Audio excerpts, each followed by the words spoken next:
Students, आज हमारा topic है मध्य पूर्व पाषाण काल। इससे पहले टॉपिक में हमने जो पढ़ा था वो निम्न पूर्व पाषाण काल या निम्न पुरापाषाण काल था। एक्चुअली पुरापाषाण काल में जो डिफरेंस है मैं पहले ही बता चुका हूं कि पहला जो है निम्न पुरापाषाण काल, उसकी पहचान क्या है? हैंडेक्स है। और यहां पर जो आप मध्य पूर्व पाषाण काल के उपकरण देखते हैं उसमें उपकरण हैंडेक्स के भी हैं और भी चीजें हैं, लेकिन सबसे ज्यादा मात्रा में जो पाषाण के उपकरण हमें मिले हैं वो कैसे हैं? फलक प्रधान है, यानी फ्लेक कल्चर के हैं। तो इस वजह से इस संस्कृति का नाम ही हमने क्या रख दिया? इसे फलक संस्कृति भी कहा जाता है। अब ये फलक संस्कृति जो है, इसमें जो पत्थर यूज किया गया वो क्वार्ट्जाइट ज्यादा इस्तेमाल किया गया। क्या इस्तेमाल किया गया? क्वार्ट्जाइट को इस्तेमाल किया गया। और साथ साथ आपका इन्होंने यूज किया है चर्ट को। क्या यूज किया है? चर्ट को, जेस्पर को, जो कि मूल्यवान पत्थर है। चर्ट है, जेस्पर है, ठीक है, चर्ट हो गया, जेस्पर हो गया, और एक तीसरी चीज आपको क्या बताई मैंने? फ्लिंट।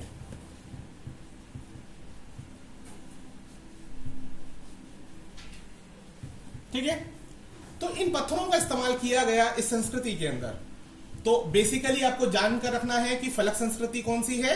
जो मध्य पूर्व पाषाण संस्कृति है उसको हम फलक संस्कृति कहते हैं। और हैंडेक्स अगर वो कहे, चापर चापिंग या पेबल संस्कृति का जिक्र करे आपसे, तो वो निम्न पूर्व पाषाण काल की है। ठीक है, अच्छा, इसका पीरियड हमने क्या रखा था? अगर इसके टाइम पीरियड की हम बात करें तो टाइम पीरियड इसका हमने क्या रखा है? हमने इसका टाइम पीरियड रखा है 50,000 बीसी से लेकर तकरीबन 10,000 बीसी। ठीक है, ये टाइम पीरियड रखा है। पहचान क्या हो गई? फलक। टाइम पीरियड क्या हो गया? 50,000 से लेकर 10,000 तक। पत्थर कौन सा इस्तेमाल किया गया? क्वार्ट्जाइट, मूल्यवान पत्थर, चर्ट, जेस्पर और फ्लिंट का इस्तेमाल इसमें किया गया। अब बात आती है कि इसके मुख्य स्थल कौन से हैं। अभी आप देखेंगे और खुद ही आइडिया लगा लेंगे आपको कि इसका विस्तार किस क्षेत्र में हो चुका था। पहला स्थल हमने लिखा है नेवासा। नेवासा महाराष्ट्र में पड़ता है। जो महाराष्ट्र एरिया है, लिखने की जरूरत नहीं, आप एक या दो बार वीडियो देखेंगे तो आपको रट जाएगा ये। तो नेवासा आपका कहां पड़ता है? ये नेवासा पड़ता है महाराष्ट्र में। सिंहभूम और पलामू ये बिहार रेंज के हैं। अभी भौगोलिक वितरण के कारण कुछ हिस्सा देख लीजिएगा कहां पर पड़ता है एग्जैक्टली अभी। तो सिंहभूम और पलामू जो थे वो पहले कहां आते थे? ये बिहार संस्कृति में, सॉरी, बिहार क्षेत्र में आते थे। उसके बाद चकिया आता है। तो चकिया आपका बेसिकली कौन सा जिला है? ये वाराणसी जिला होता है। सिंगरौली बेसिन, सिंगरौली बेसिन पड़ता है आपका मिर्जापुर में। अब ये आपका किस में पड़ गया? ये उत्तर प्रदेश। चकिया वाराणसी कहां पड़ गया? उत्तर प्रदेश। सिंहभूम और पलामू कहां पड़ गए? बिहार में। तो आपको एक मोटा आइडिया होना चाहिए। मैप आपके सामने और पूछ लिया जाए आपसे कौन से जिले में पड़ रहा है, कौन से आपके प्रदेश में पड़ रहा है, तो आप एक सेकंड में आप बता सकते हैं कि वो कहां होगा। सिंगरौली बता चुका हूं आपको। बेलन घाटी, बेलन घाटी बहुत इंपॉर्टेंट है।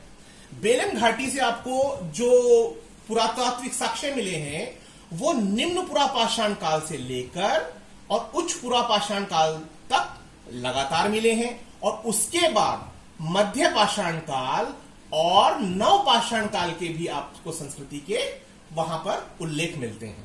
तो लेकिन हमें कंफ्यूज नहीं होना है, हमें पॉइंट वाइज चलना है।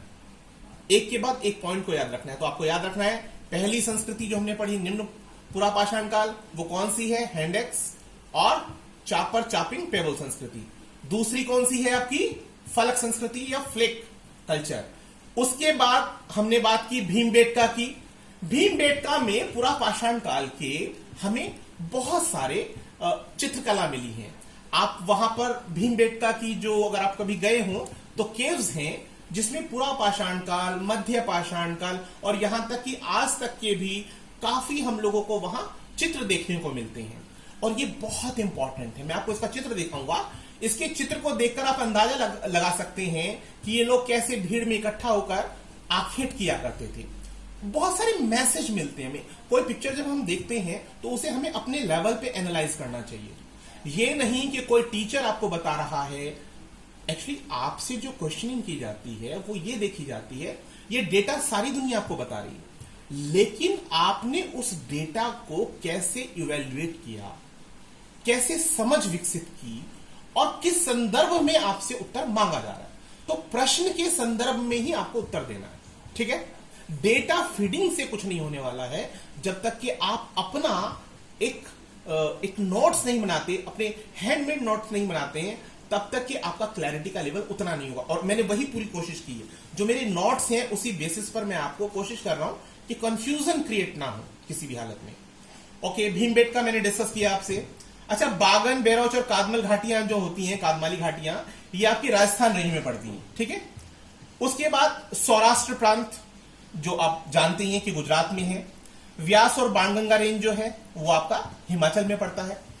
अब एक मोटा अंदाजा लगाइए, आपको इसका विस्तार कहां तक दिखाई देता है। महाराष्ट्र वेस्ट हो गया, बिहार ये आपका ईस्ट हो गया, चकिया, सिंगरौली और बेलन ये यूपी पड़ गया, यानी आपका जो संयुक्त प्रांत वाला रेंज था, यानी कि उत्तर प्रदेश नॉर्थ बेल्ट जो आपकी है।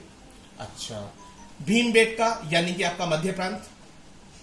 बागन, बैरोच, कादमली फिर से आप वो देख सकते हैं कि वेस्ट आ गया आपका फिर से। सौराष्ट्र प्रांत वही वेस्ट का एरिया। व्यास, बाणगंगा यानी टॉप पर आप आ गए हिमाचल प्रदेश पर। तो आपको अगर ज्योग्राफिकल नॉलेज है, आप जानते हैं ज्योग्राफी के बारे में, तो आप देख सकते हैं पूरे भारत में ये विस्तृत रूप से फैला हुआ है, ठीक है। तो मध्य पूर्व पाषाण काल आपको कुछ क्लियर हुआ होगा, ठीक है। इसके बाद हम आगे की बात करेंगे। मैं पहले इसको रब कर देता हूं। देखिए, मैं थोड़ा सा डिटेलिंग कर देता हूं। जो आप हथियार इस्तेमाल कर रहे हैं, पत्थर के उपकरण इस्तेमाल कर रहे हैं, वो कैसे थे। निम्न पूर्व पाषाण काल का जो शुरुआती समय था, तो हमने बात की थी कि वो अनगढ़ पत्थर, यानी जैसा भी उसको शेप मिला उस तरह की शेप को उन्होंने उठाया और उसका इस्तेमाल किया। यानी पत्थर का जो भी शेप हो, वट एवर द शेप, वो उन्होंने उठा लिया और उसको इस्तेमाल कर लिया। अभी बाद वाले काल में, यानी जिसे उत्तर निम्न काल माने आप, यानी निम्न पूरा पाषाण काल का थोड़ा बाद वाला एरिया, तो उसमें उन्होंने क्या किया, इस पत्थर को थोड़ा शेप किया। इस शेप को क्या किया, इस शेप को हम कहते हैं हस्त कुठार। क्या कहते हैं इसको, हस्त कुठार या हैंड एक्स जो आप बोलते हैं, विदारणी वगैरह बहुत चीजें आप पढ़ते हैं उसके बारे में। क्या किया उन्होंने पत्थर के साथ, अब जैसे ये आपका पत्थर है, ये है पत्थर आपका बहुत बड़ा सा पत्थर, एक ले लिया हमने। अब जो पत्थर उन्होंने लिया, उस पत्थर को उन्होंने क्या किया, यहां से इसको इस तरह से शार्प किया, ऐसे ऐसे शार्प किया, और इधर से भी थोड़ा शार्प किया। शार्प करने का उनका जो मन था वो सिर्फ इतना था कि इतना इसको शार्प कर लिया जाए कि वो अपने हाथ की मुट्ठी में, मतलब मुट्ठी के अंदर उसको पकड़ सकें, क्योंकि जब तक वो उसको पकड़ेंगे नहीं तो उसका इस्तेमाल करना मुश्किल हो जाएगा। तो उन्होंने इसको थोड़ा सा ऐसा बना लिया अपने लायक कि वो हाथ से इसको पकड़ सके। आप ये समझ लीजिए कि इस तरह से उन्होंने उसको पकड़ लिया, और पकड़ने के बाद उसका इस्तेमाल जैसे गदा के रूप में या कुल्हाड़ी के रूप में ऐसे इस्तेमाल करना शुरू किया, ठीक है। तो ये आपको क्लियर हो गया होगा कि इस शेप को हम क्या कहते हैं, हस्त कुठार कहते हैं, जिसको हम हाथ से पकड़ सकते हैं। एक ग्रिप बन जाएगी और उस ग्रिप को इस्तेमाल करते हुए किसी चीज को कूटना, मारना, पीटना, इसी सब से किया जाता था। इसे हस्त कुठार कहा जाता है। अच्छा, इसके बाद दूसरी चीज आती है। दूसरी चीज में जैसे कि आपका मध्य पाषाण काल है, मध्य पूर्व पाषाण काल, ध्यान रखेंगे मध्य पाषाण काल अलग है, मध्य पूर्व पाषाण काल उससे पहले पड़ता है, ठीक है। तो मध्य पूर्व पाषाण काल में क्या हुआ, उन्होंने फलक संस्कृति का इस्तेमाल किया, यानी जो उपकरण थे और भी थे उनके पास, जैसे क्लीवर हो गया, और भी रहे होंगे, बताऊंगा मैं आपको डिटेल में। लेकिन जो मेन चीज यहां पर है वो फलक है। जैसे कोई पत्थर था तो पत्थर को उन्होंने जब उसको शार्पन करने की कोशिश की, जैसे इसको चोट मारी, ऊपर से पत्थर को चोट मारी, और चोट मारने के कारण उसका एक फ्लेक, हमने फ्लेक निकाल, फ्लेक समझते हैं ना, जैसे एक परत निकल जाती है, जो परतें निकल जाती हैं, तो उन परतों से जो हथियार बने, यानी इन फ्लेक्स को निकालते वक्त मेन पत्थर के अलावा जो पत्थर बचा, तो उसी को हथियार के रूप में इस्तेमाल किया, तो वो सब आपके फलक संस्कृति के रूप में आते हैं, ठीक है। तो ये फ्लेक्स होते हैं, ये फ्लेक कल्चर कहलाता है, जिसे हमने क्या कहा, मध्य पूर्व पाषाण काल कहा। अब बात आती है उच्च पाषाण काल की। उच्च पाषाण काल में हमने क्या किया, उच्च पूर्व पाषाण काल के अंदर जो पत्थर था हमारे पास, वट एवर द पत्थर, जो भी उसका शेप रहा हो, उन्होंने उसको दोनों साइड से इस तरह से शार्प किया, यहां से भी उसको छीला पत्थर पे पत्थर मारते हुए, और यहां से भी उन्होंने छीलने की कोशिश की उसको, और छीलते छीलते इसको क्या किया, संकरा बना लिया, थोड़ा पतला बना लिया। शेप तो आप समझ सकते हैं कि कोई इंडस्ट्री तो है नहीं, लेकिन उन्होंने उसको एक शेप ऐसे बना ली कि वो दोनों तरफ से, दोनों सिरों से एक दूसरे के समांतर होगा, यानी parallel, both sides are parallel to each other, and length is twice of the breadth, यानी उसकी जो चौड़ाई थी वो, चौड़ाई की दोगुनी लंबाई थी। तो इस तरह के हथियारों को हमने नाम दिया ब्लेड। ब्लेड कल्चर कहते हैं इसको, या ब्लेड उपकरण कहते हैं, और ये आपके उच्च पूर्व पाषाण काल में इस्तेमाल किए गए। अब इसके बाद में फिर से आपको एंगेज करता हूं उसी पॉइंट के साथ। अब देखिए, आप, मैंने जो पैलियोलिथिक में आपको बताया है, निम्न पुरापाषाण काल, मध्य पुरापाषाण काल और उच्च पुरापाषाण काल जो मैं भी बताऊंगा, उससे पहले मैं आपको थोड़ा सा उसके स्टोन्स के बारे में दिखा दूं। आप ये देखिए, ये हस्त कुठार की तरह काम करता है। ये इसका जो टॉपेज है, इसको आराम से हाथ से पकड़ा जा सकता था, और उसको एज ए वेपन वो लोग इस्तेमाल करते थे। और ये जो मेन हथियार हैं, इनके जो छोटे टुकड़े होते थे, मतलब जो फ्लेक्स की फॉर्म में कन्वर्ट हो जाते थे, यानी छोटे पार्ट जो होते थे, तो उन्हें आप इस्तेमाल करते थे फलक संस्कृति के रूप में। और ऐसे पत्थर, जैसे ये तो थोड़ा बड़ा है और पतला, इससे थोड़ा और पतला होगा, दोनों तरफ से पैरेलल होगा, और ये हाइट आपकी जो हाइट है वो इस ब्रेथ की क्या होनी चाहिए, तकरीबन डबल हो, ब्रेथ से डबल। तो ये एक छोटा सा आइडिया आपको हो गया होगा कि किस तरह के पाषाण के उपकरण इस्तेमाल किए गए पैलियोलिथिक एज में। अब इसके बाद मैंने आपको एक चीज बताई, अब दूसरी पिक्चर में आपको दिखाता हूं। अब ये जो आप देख रहे हैं, ये पाषाण उपकरण जो है, ये मध्य पाषाण काल का है। मध्य पाषाण काल कब आता है, पूरा पाषाण काल के बाद में, सेकंड फेज है वो। तो मध्य पाषाण काल, जिसे कि हम मेसोलिथिक एज कहते हैं, उसकी पहचान ही क्या है, माइक्रोलिथ्स, यानी छोटे छोटे पाषाण के उपकरण। तो इस टाइप के जो पाषाण के उपकरण होते हैं, उन्हें हम क्या कहते हैं, उन्हें हम कहते हैं मध्य पाषाण काल के उपकरण या माइक्रोलिथ्स। ये पहचान के लिए मैं आपको बता रहा हूं, अभी पढ़ाया नहीं, वो अब मैं पढ़ाऊंगा, उसे डिटेलिंग करूंगा उसकी, लेकिन एक बार उपकरण देख लीजिए जिससे कि आपके दिमाग में एक पिक्चर क्लियर हो जाए। नेक्स्ट इसके बाद मैं बताता हूं आपको नवपाषाण काल में किस तरह के हथियार इस्तेमाल होते हैं।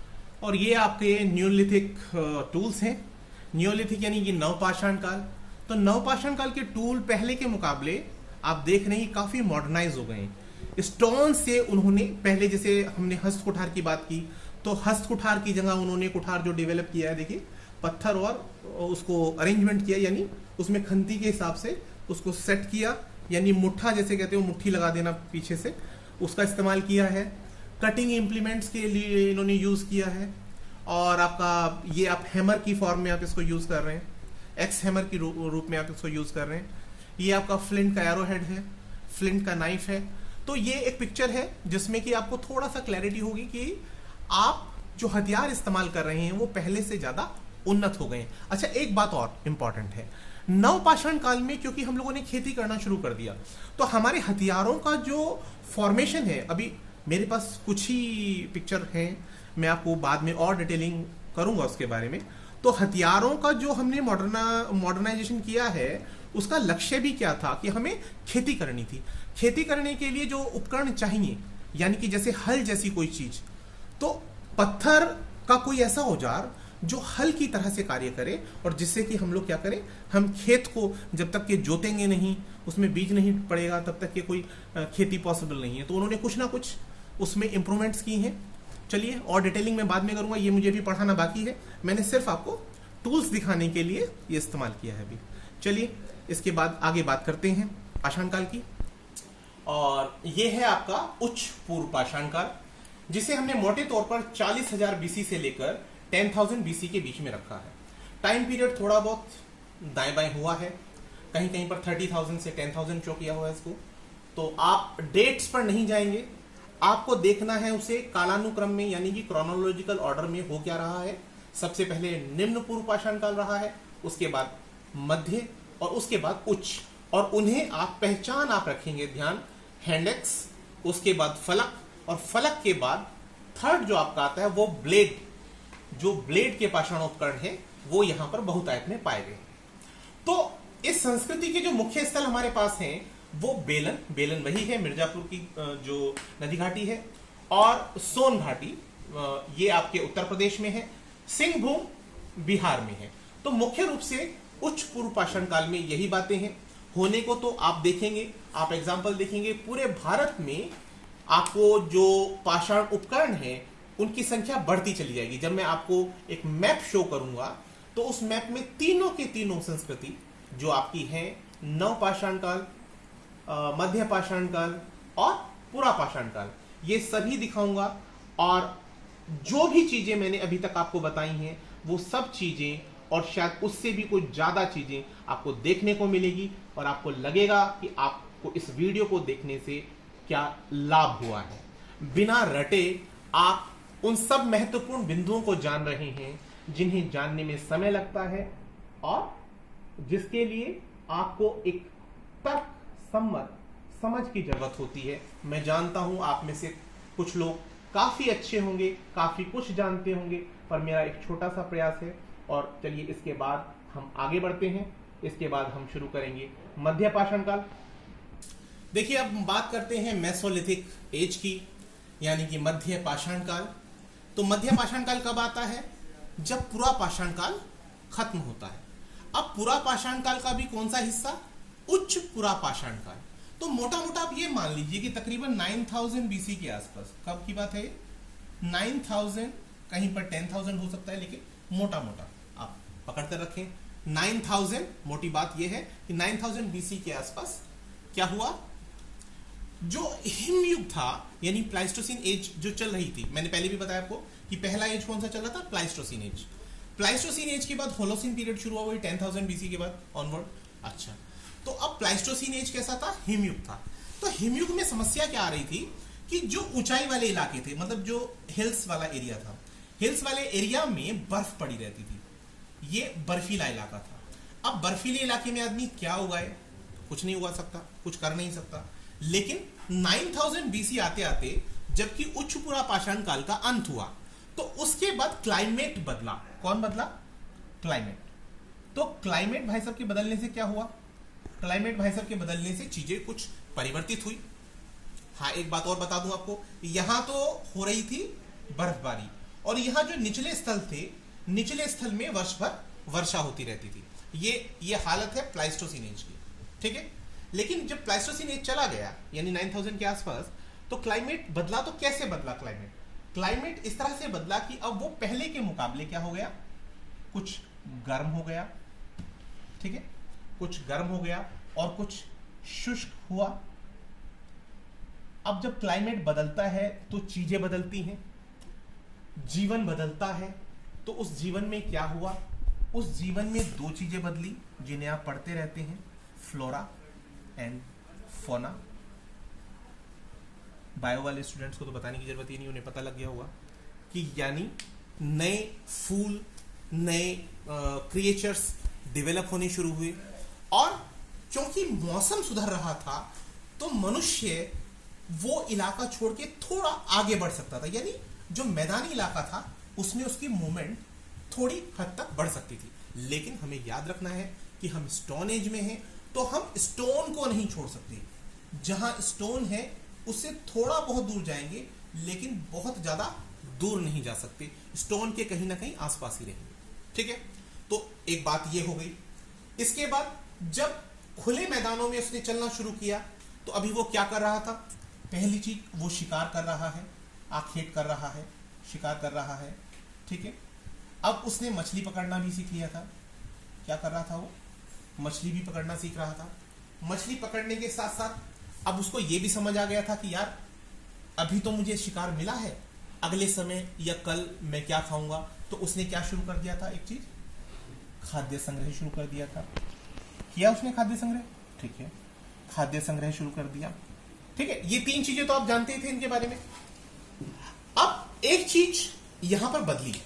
मध्य पाषाण काल में उसे एक बात समझ में आने लगी, जिन पशुओं को वो लगातार मार रहा था, खा रहा था, तो उसे ये महसूस होने लगा उन पशुओं के साथ रहते हुए कि उन पशुओं में कुछ पशु उसके उपयोग के हैं, उसके फायदे के हैं।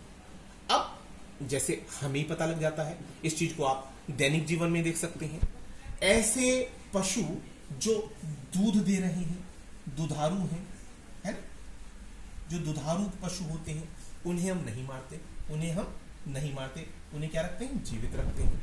लेकिन ऐसे पशु जो हमारे काम के नहीं हैं, जैसे कि आप बहुत सारे एग्जांपल हो सकते हैं, जैसे कि कोई बीमार भैंस हो गई, या कोई बीमार जानवर हो गया, या बूढ़ा हो गया, तो ऐसे जानवर जो उनके उपयोग के नहीं, अब वो उन्हें तो मारने लगे, लेकिन ये दुधारू पशु या ऐसे पशु जो उनका सहयोग कर सकते थे, क्या कर सकते थे, उनका सहयोग कर सकते थे, उनको उन्होंने क्या किया, पालना शुरू कर दिया।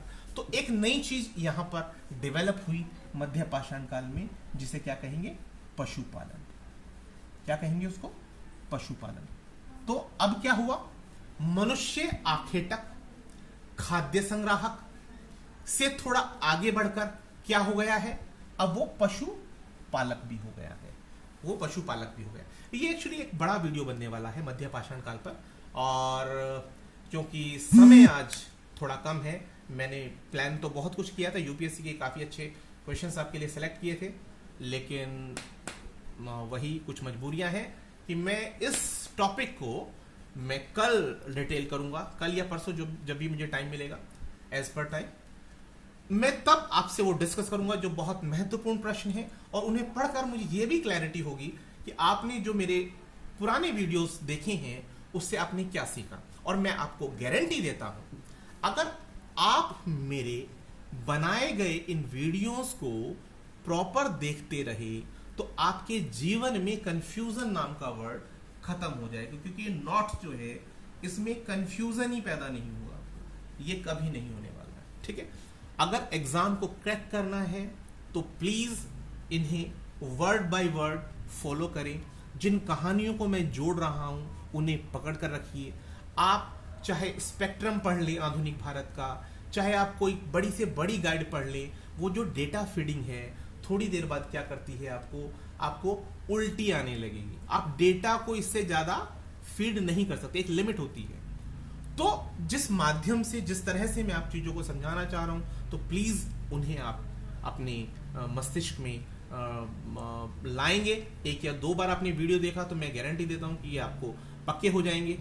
और मैं आपका शुक्रिया भी अदा करता हूं जो आप मोटिवेशन कर रहे हैं या कॉल करके मुझे बता रहे हैं कि आपने अच्छा वीडियो बनाया है सर, और मुझे समझा भी रहे हैं कि सर ये इस पॉइंट पर भी आप वीडियो बनाएं, तो मुझे बहुत अच्छा लगा।